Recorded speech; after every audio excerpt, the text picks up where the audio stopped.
ভাই রে, ইন্টারভিউর নামে যে বস্তা ভরা অখাদ্য তৈরি করা যায় তা এই আপামনির ভিডিও না দেখলে হয়তো জানতামই না। আর তার শুয়ে ম্যাক্সিমাম একটি কমন প্রশ্ন থাকে, আপনার মাসিক ইনকাম কত?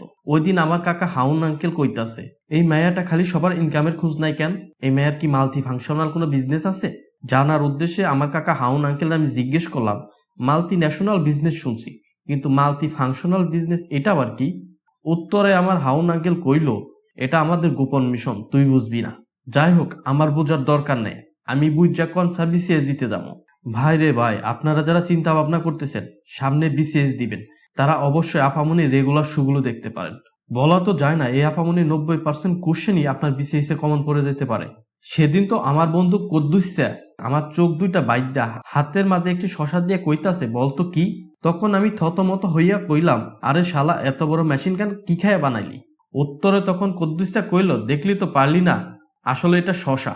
আর এই আইকিউ টেস্টটা আমি অখাদ্য আপার অনুষ্ঠান থেকে শিখছি। ভাই রে ভাই, একটা অনুষ্ঠানে ম্যাক্সিমাম আইকিউ এবং প্রশ্ন যদি হয় এরকম কুরুচিপূর্ণ, তাহলে এদের কাছ থেকে সুশীল সমাজ কি শিখবে নোংরামি ছাড়া?